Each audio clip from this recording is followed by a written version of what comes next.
Hola, bienvenidos y gracias por su sintonía. Estoy muy emocionada con este proyecto de la lectura del libro del Apocalipsis. Y déjenme decirles que no es fácil entender este libro. Les confieso que por muchos años lo hice a un lado porque no lo entendía. Hasta que en el año 1980 un pastor evangélico de las iglesias pentecostales me empezó a hablar acerca de la segunda venida del Señor Jesús. Y él lo decía con tal veracidad que cualquiera podía entender de lo que él estaba hablando. Un día que me estaba dando algunas asignaciones, me dijo que me grabara muy bien todo lo que él decía y si era posible que lo apuntara para que lo compartiera con los pastores. Y un día le dije, pastor, usted me asusta porque usted me habla como si yo voy a estar allí. Él agachó su cabeza y se quedó en silencio por un momento y luego me dijo, mire mi hermana Rosita, de lo único cierto que yo estoy es que para ese tiempo yo voy a estar en la presencia del Señor. Pero el Señor me ha hecho sentir que usted es una de las que le va a dar la bienvenida al Rey de Reyes y Señor de Señores. Eso me estremeció y me dio mucho miedo.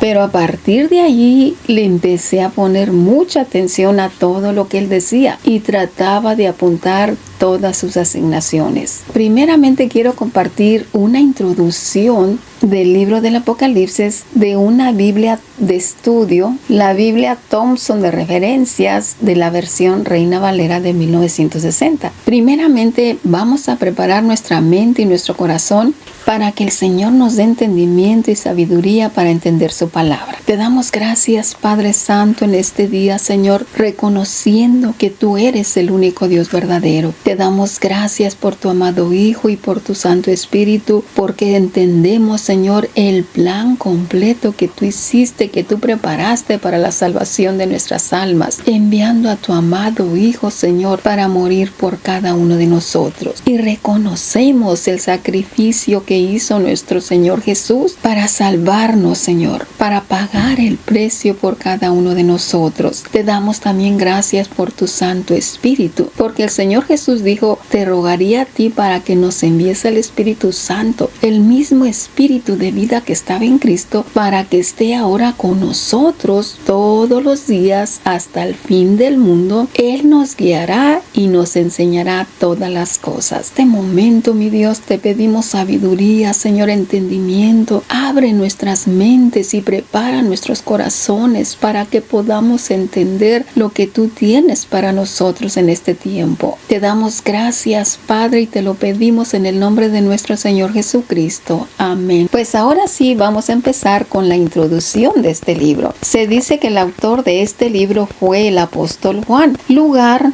posiblemente en la isla de Patmos, en la costa occidental de Asia Menor, a donde fue desterrado debido a la palabra de Dios y al testimonio de Jesucristo. La fecha es indeterminada. De acuerdo con la opinión tradicional, se cree que fue acerca del año 96 después de Cristo. ¿Con qué autoridad él dijo esto? Dice ser la revelación de Jesucristo, como lo dice en Apocalipsis capítulo 1, versículo 1. El apóstol Juan dijo, la revelación de Jesucristo que Dios le dio para manifestar a sus siervos las cosas que deben suceder pronto, y la declaró enviándola por medio de su ángel a su siervo Juan. El apóstol Juan se aseguró de poner bien en claro de dónde venía esa revelación, porque sabía que iba a haber muchas preguntas antes de asimilar su mensaje, porque por lo regular la mayoría de nosotros primero se nos tiene que aclarar el cómo y el por qué antes de poner nuestra confianza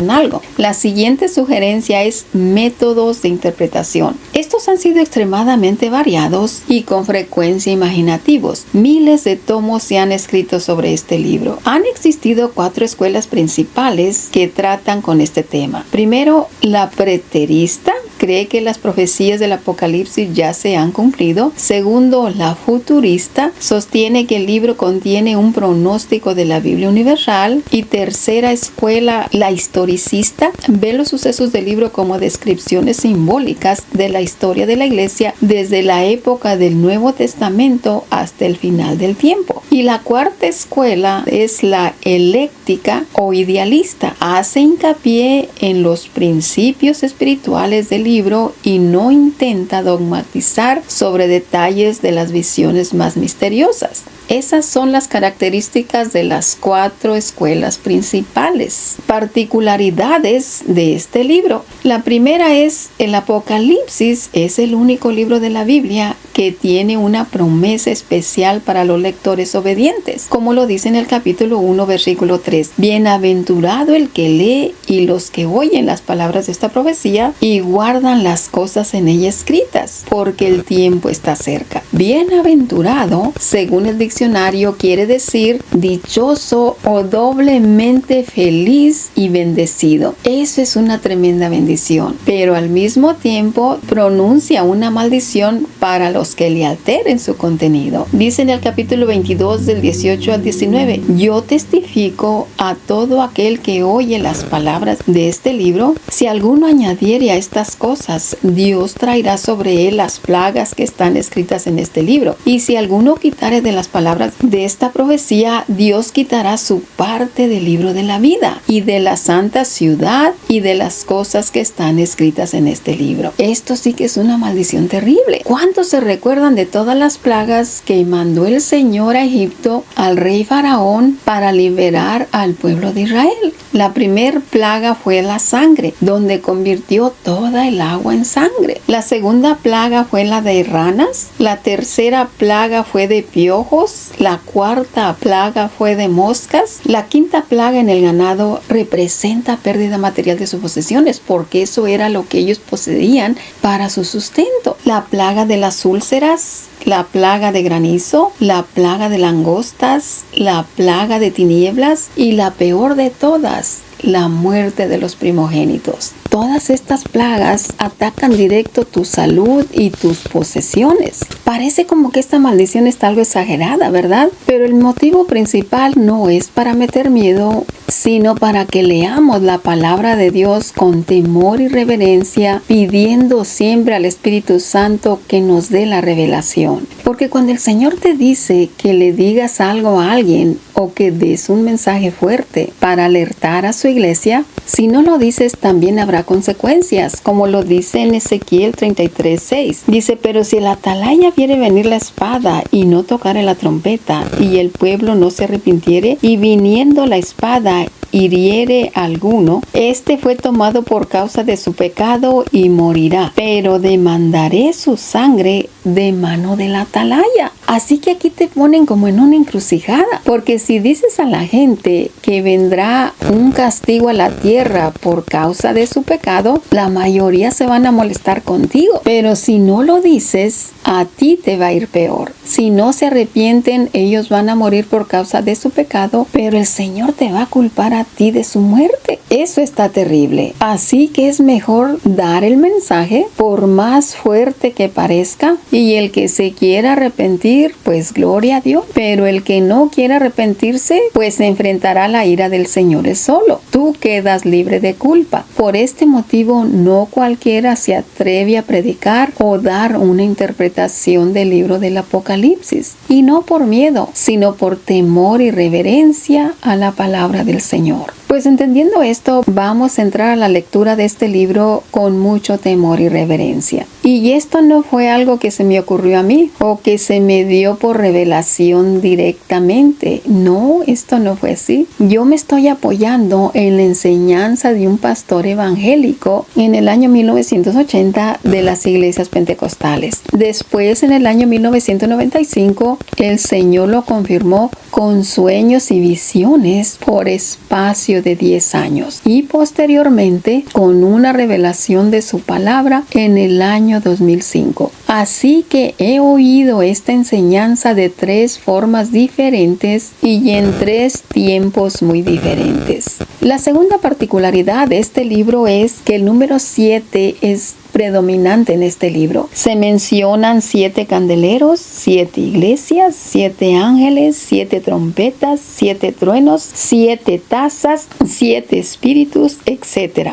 La particularidad número 3 dice que los últimos capítulos contienen un contraste asombroso con los primeros capítulos de Génesis. Génesis habla de la creación del sol, de la entrada del pecado en el mundo, de la proclamación de la maldición, del triunfo de Satanás y de la exclusión del árbol de la vida. Mientras que Apocalipsis describe un lugar donde no habrá necesidad de sol, donde el pecado será arrojado, donde no habrá maldición, Satanás será vencido y habrá acceso al árbol de la vida. Ahora vamos a ver el plan de estudio que los expertos recomiendan. Aunque este libro ha sido con frecuencia pasado por alto debido a su carácter misterioso, hay muchos puntos de vista desde los cuales puede ser estudiado provechosamente, sin intentar darle una interpretación dogmática o arbitraria. Si el libro está escrito en clave, no pretendemos haber encontrado un manual que revele sus misterios. Simplemente sugerimos el tema como algo provechoso. Los expertos tienen mucho cuidado al dirigirse a este libro. Primer tema sugerido: el conflicto moral y espiritual de las épocas. Segundo tema: la figura central de este libro es el Cordero, finalmente victorioso sobre todos los poderes del mal. El Cordero es mencionado cerca de 30 veces en este libro. Tercer tema sugerido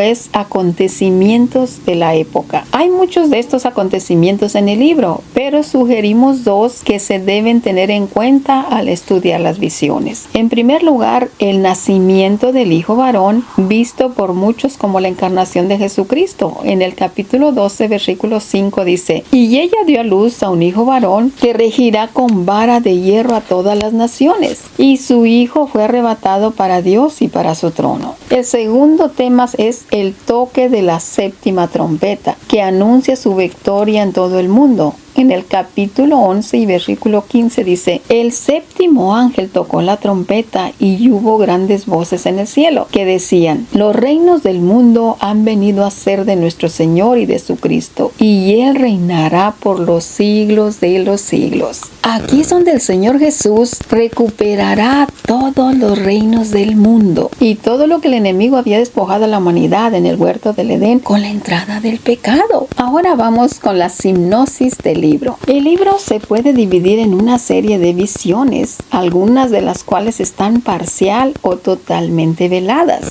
Otras están comparativamente claras en sus enseñanzas. No es posible decir siempre dónde termina una visión o dónde empieza la otra, pero por conveniencia se puede estudiar bajo varias divisiones de acuerdo con el punto de vista de cada uno. Por ejemplo, el capítulo 1 primero es la introducción y promesas de los lectores obedientes, capítulo del 1 al 3. Segundo, salutación de Juan y del Cristo glorificado. Visión 1 del Cristo glorificado, capítulo 1, versículo 19 al 17. Visión 2, la orden de escribir a las 7 iglesias. 3, el mensaje de Juan a las iglesias. Ahora, en el capítulo 2 es donde se encuentra el mensaje a las iglesias. En primero a la iglesia de Efeso, la iglesia reincidente, persistente en servicio, estricta en disciplina, pero enfriándose en amor. Versículos del 1 al 7. Segundo, la iglesia de Esmirna, la iglesia pobre pero verdaderamente rica, que enfrenta un periodo de persecución. Versículos del 8 al 11. La tercera iglesia de Pérgamo, la iglesia en un ambiente perverso, firme, pero infectada de herejías. Versículos del 12 al 17. La cuarta iglesia de Tiatira, una iglesia de buenas obras, pero tolerante de una falsa profetisa. Versículos del 18 al 29. En el capítulo 3 está el mensaje a la iglesia de Sardis, la iglesia moribunda. Versículos del 1 al 6. La número 6 a Filadelfia, la iglesia débil pero fiel. Versículos del 7 al 13. Y por último, la iglesia de Laodicea, la iglesia tibia, satisfecha de sí misma, que se jacta de su riqueza, pero que es miserable, pobre y ciega. Versículos del 14 al 22. Esos son los principales mensajes de cada iglesia. Ya los vamos a estar mirando de uno por uno cuando entremos en la lectura del Apocalipsis. La visión número 2 está parcialmente velada. Eso se encuentra en el capítulo 4. La visión de Dios en el cielo sobre un trono, el creador del universo, recibiendo la adoración de los seres vivientes y de los 24 ancianos. Versículos del 1 al 11. El capítulo 5, en el Cordero abre el libro de los 7 sellos, el cántico nuevo y la adoración universal del Cordero. Interpretación sugerida: solo Cristo puede poner al descubierto los misterios divinos más profundos. Exacto, porque es el único que pagó el precio con su vida para hacerlo. El Señor Jesucristo se humilló a lo máximo, a la muerte más humillante, y pagando el precio que nadie podía pagar para salvar a la humanidad. La palabra de Dios dice que Él se humilló a lo máximo y por eso ahora el Padre lo exaltó a lo máximo y está sentado a la diestra del Padre intercediendo por nosotros, y en su nombre se doblará toda rodilla de todos los que están en el cielo, en la tierra y debajo de la tierra. A Él sea la gloria y la honra por siempre. Ese es el poder y la autoridad que ahora tiene nuestro Señor Jesucristo por haber pagado el precio, y Él es el único que puede revelar los secretos más profundos. Por eso le pedimos al Señor que su Santo Espíritu nos revele las cosas que tiene preparadas para este tiempo. Bueno, pues es todo por ahora. Los espero en el próximo video. Prepárense con sus libretas, lápices, marcadores para que puedan marcar la Biblia. Espero que este video les sea de bendición. Sean todos bendecidos en el nombre de nuestro Señor Jesús.